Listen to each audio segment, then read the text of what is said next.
Hello students, कैसे हैं आप सब लोग। कल आप लोगों का पेपर है। हेडिंग सब हेडिंग से लगभग 3 नंबर का एक क्वेश्चन आएगा।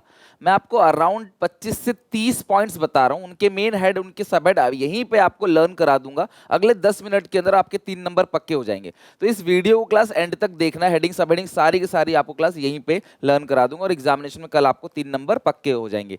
सबसे पहले अगर मैं बात करूं मेन हेड किसे कहते हैं क्लास। मेन हेड मतलब इक्विटी एंड लायबिलिटी साइड के अंदर जो मेन हेड है उसके अंदर जो हेडिंग बनती है मेन हेड के अंदर सब हेड। जैसे आपने नोट्स बनाना सीखा होगा इंग्लिश के अंदर, उसमें मेन हेड सब हेड लिखते हैं उसी तरीके से। तो कुछ पॉइंट है जो सबसे ज्यादा इंपॉर्टेंट है। सबसे पहला जो पॉइंट है वो है क्लास कॉल्स इन एरियर। अगर मैं कॉल्स इन एरियर की बात करूं तो शेयर होल्डर ने जो पैसा पेड नहीं किया उसे बोलते हैं calls in arrear. Extract of balance sheet के अंदर आपने देखा होगा कॉल्स इन एरियर को सब्सक्राइब्ड शेयर कैपिटल से माइनस करके दिखाते हैं, वो सब हेड है। और मेन हेड क्या है? Share holders fund.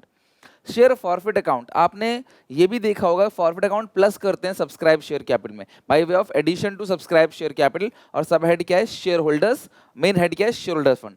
Calls in advance हो, एडवांस इनकम हो, इंटरेस्ट अक्रूड एंड ड्यू हो, चाहे interest accrued due but not paid या नॉट ड्यू हो, ऑन बोरोइंग्स, ये सारी की सारी चीजें क्लास इसकी मेन हेड है करंट लायबिलिटी। सब हेड क्या है class? Other current liability. Advance income का मेन हेड होता है करंट लायबिलिटी, सब हेड आता है क्लास अदर करंट लायबिलिटी।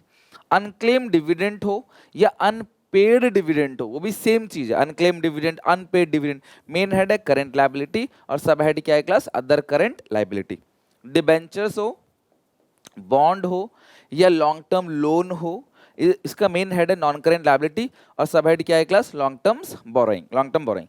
किसी भी टाइप का रिजर्व हो, debenture redemption reserve, capital redemption reserve, subsidy reserve, security premium reserve, चाहे क्लास प्रॉफिट ही क्यों ना हो, statement of P and L, कोई भी क्लास आपको कंपोनेंट देखो इसका नाम क्या है? रिजर्व हो या प्रॉफिट हो, उसका मेन हेड क्या है? Share holder fund. सब हेड है reserve and surplus. Reserves, any type of reserve और सरप्लस। सरप्लस मतलब नेट प्रॉफिट। सर अगर लॉस हो गया तो क्या होगा? लाइक स्टेटमेंट ऑफ पी का अगर डेबिट बैलेंस है यानी लॉस है तो क्या होगा? मेन हेड इसका भी शेयर होल्डर फंड है लेकिन ये माइनस में आएगा रिजर्व एंड सरप्लस में।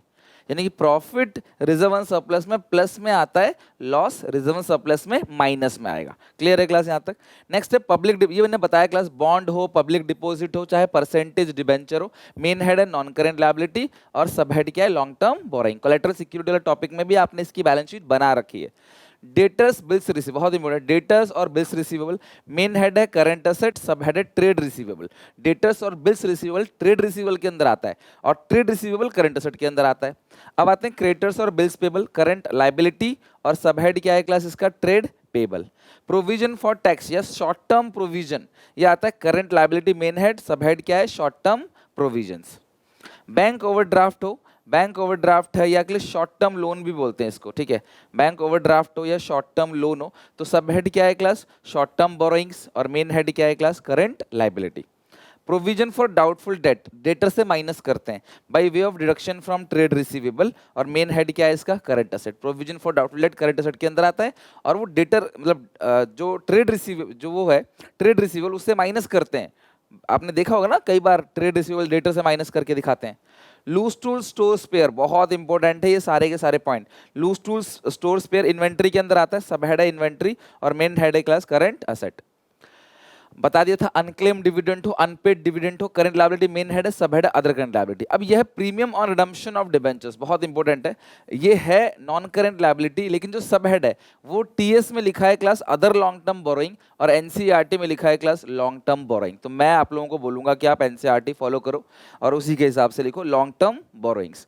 तो यहाँ पे प्रीमियम और रिडम्पशन ऑफ डिबेंचर का मेन हेड है non current liability, short term short head क्या है मतलब सब हेड क्या है? Long term borrowings. Interest on calls advance, मैं बता चुका हूँ क्लास पहले ही, इंटरेस्ट ऑन कॉल्स एडवांस हम पहले ही कर चुके हैं। देखो ये रहा इंटरेस्ट ऑन कॉल्स एडवांस है क्लास एडवांस इनकम या उसका इंटरेस्ट, मेन हेड है करंट लायबिलिटी, सब हेड है अदर करंट लायबिलिटी। अगर आपको ये समझना है ना तो आप अदर लिख देना। लोन रीपेबल ऑन डिमांड, ऐसा लोन जो रीपेबल करते हैं डिमांड पे, तो वो शॉर्ट टर्म बोरोइंग्स है। तो सब हेड क्या है? शॉर्ट टर्म बोरोइंग्स और मेन हेड क्या है? Current liability. कैपिटल एडवांसेस यानी कि आपने पैसे उधार दिए हैं, capital advances, long term loan and advances सब हेड है, और मेन हेड क्या है क्लास, नॉन करंट एसेट यानी कि लंबे समय के लिए दिया है। कैपिटल वर्क इन प्रोग्रेस, अगर आपका असेट वर्क इन प्रोग्रेस है तो मेन हेड क्या है, नॉन करंट एसेट, सब हेड क्या है, प्रॉपर्टी प्लांट एंड इक्विपमेंट। ध्यान रखना, property plant and equipment, intangibles, तो ये है class capital work in progress. Outstanding salary, outstanding salary current liability है, और sub head other current liability. Outstanding salary हो गई, या फिर क्लास समझ लो आउटस्टैंडिंग सैलरी, या फिर एडवांस इनकम हो गया, ये सब मेन हेड क्या है, करंट लायबिलिटी, सब हेड क्या, other current liability. Raw material current asset के अंदर आएगा, और रॉ मटेरियल क्लास इन्वेंटरीज के अंदर आता है, ठीक है। नाउ कैश एंड बैंक, बहुत इंपॉर्टेंट है cash and bank, main head है करंट एसेट, सब हेड है कैश एंड कैश इक्विवेलेंट, उसके अंदर आएगा। गुडविल हो, माइनिंग राइट हो, पेटेंट हो, ट्रेडमार्क हो, लाइसेंस हो, कंप्यूटर सॉफ्टवेयर हो, ये सारी चीजें नॉन करंट एसेट है, सब हेड है plant property and equipments and intangible asset, और उसके अंदर intangible asset, plant property, property plant and equipments and intangible asset, PPE हो गया एंड इंटेंजिबल एसेट, और इसके अंदर इंटेंजिबल्स एसेट है, ये इंटेंजिबल है सारा। Provision for employ benefit expense, main head है non current liability, short head क्या है क्लास, लॉन्ग टर्म प्रोविजंस, ये लंबे समय के लिए प्रोविजन होता है। प्रपोज डिविडेंड, तो propose dividend contingent liability, it is shown as contingent liability in notes to accounts. Propose dividend class contingent liability है, नोट्स टू अकाउंट्स के अंदर शो होगा।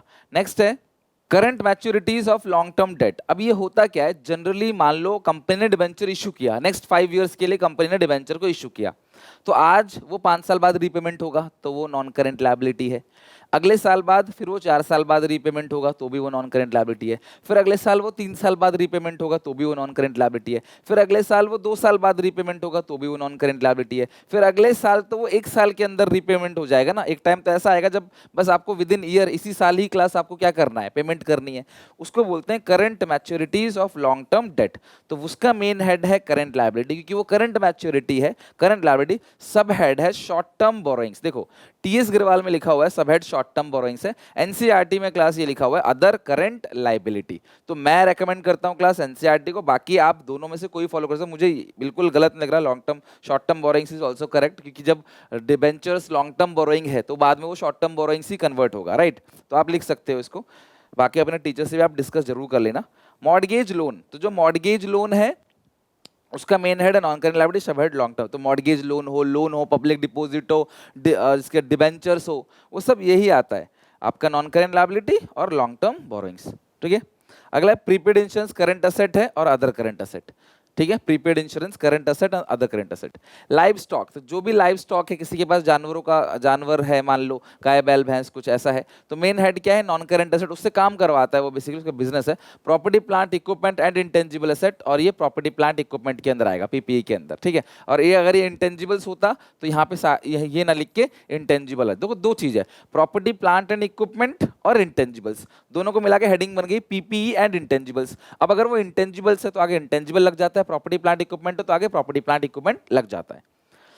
मैच्योर डिबेंचर्स, तो ये वही सेम चीज है class, mature debentures current liability और अदर करंट लायबिलिटी, ऐसे शॉर्ट टर्म भी आप कह सकते हो, short term borrowings. Capital work in progress, non current asset, property plant and equipment and intangible asset, और property plant equipment, capital work in progress. अगला class ये आपने पहले पढ़ा था, कैपिटल वर्क इन प्रोग्रेस, ये रहा देखो, non current asset, property plant equipment, PP. तो यहाँ भी वही है, capital work in progress, non current asset, property plant equipment and PP.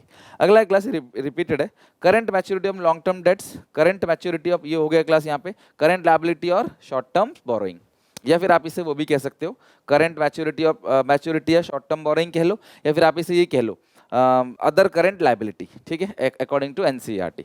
तो बस इतने ही पॉइंट्स थे, हेडिंग सब हेडिंग क्लास मैंने आपको सारे के सारे करा दिए। आई होप हेडिंग सब हेडिंग से अगर एग्जामिनेशन में क्वेश्चन आएगा इसके अंदर ही आएगा, और अब आप आराम से लिख सकते हो। तो एक बार देख के जरूर चले जाना क्लास एग्जामिनेशन से पहले पॉइंट्स को, ताकि वो क्लास दिमाग में ध्यान रहे। 3-4 या मैक्सिमम 6 ही पॉइंट्स आपको पूछा जाएगा, उससे नहीं पूछा जाएगा ज़्यादा कुछ भी, ये 1 नंबर में क्लास कोई ऑप्शन आ जाए। तो हेडिंग सब हेडिंग अच्छे से लर्न करके जाना क्लास। मिलते हैं नेक्स्ट वीडियो में, टेक केयर, बाय बाय।